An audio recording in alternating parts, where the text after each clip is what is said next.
This exhibition is about,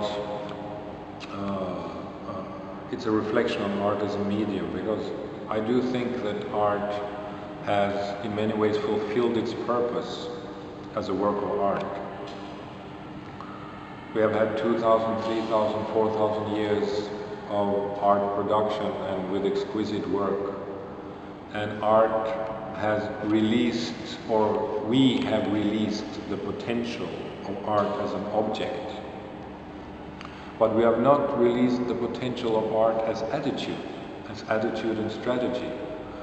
And I think that in many ways that for me that art is dead, or art is not interesting anymore, as it has been for many people, at least in Europe, for quite some time. It's not unusual to say that art is dead or that art is not interesting anymore, because art is just a concept.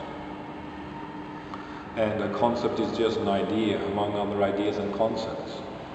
So to me it makes very much sense to say that art as an object, art as a work of art, is not so interesting anymore. And also, as an artist, I could say that all my work is a response to the fact that art is dead.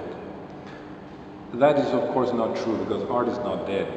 Art cannot die, because art is an iconic object that will feed our perception, not only with impressions but also with knowledge and experience of quality, aesthetic quality.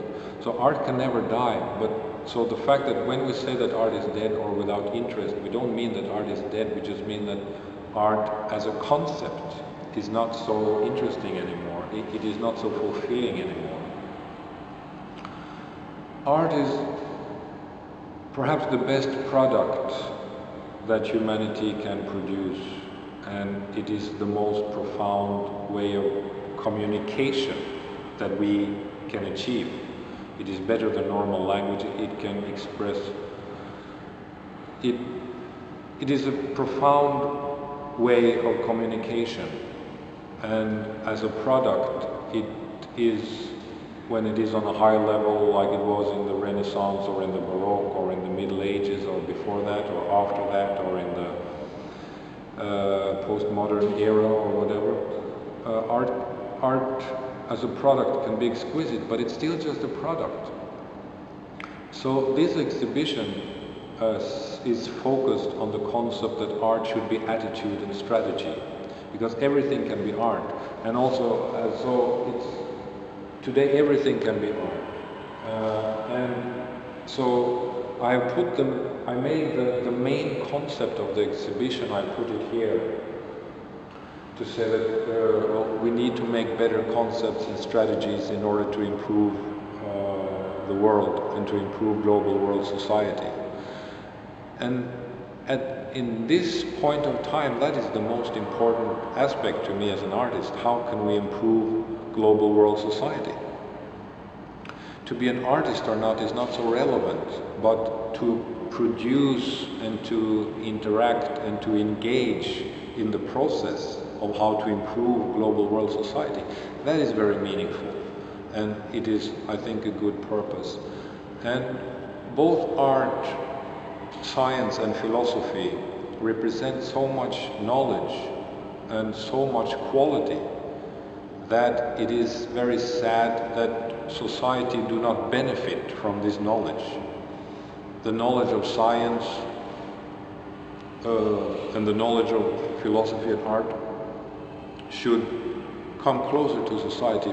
Politics should be more clever, politicians should be more clever to suck the juice, so to speak, to take the knowledge of this trinity of art, science and philosophy. And yeah, so the whole point is here to address the issue. I'm addressing the issue of how to improve global world society by the means of the knowledge coming from art, science and philosophy.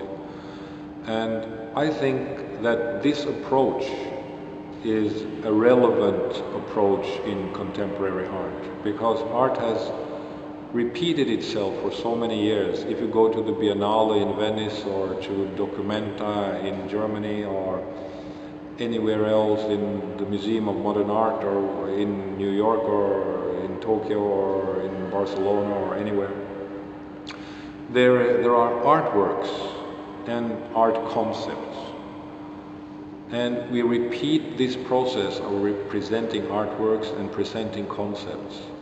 And some works are good and some concepts are good, but they are still only works, they are still only concepts. So the point here is to open the entity of art, open it up so that it can become attitude and strategy in society.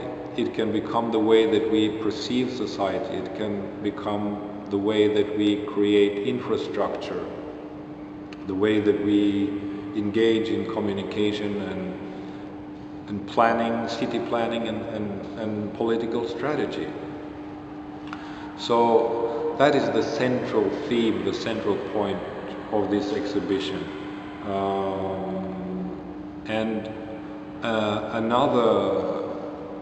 If there are two messages, then the first message is this one. And the second one is that we should be careful about all concepts, because every concept is just a concept. Even if it's a Buddhist concept, which is perhaps one of the best concepts that we have, because it shows us that we have to be careful about concepts, because we must be careful about attachment. Even those concepts are sometimes not the most appropriate concept for the way that we constitute society.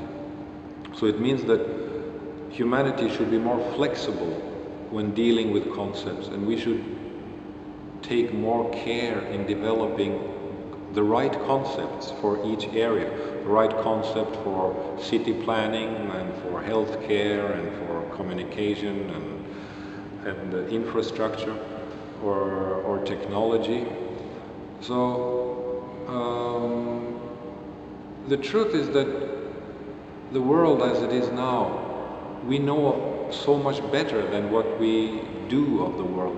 Humanity has so much more potential for creating a sensitive, sensible and clever world to deal with pollution, overpopulation, diseases and economic imbalance and terrorism and ideological warfare.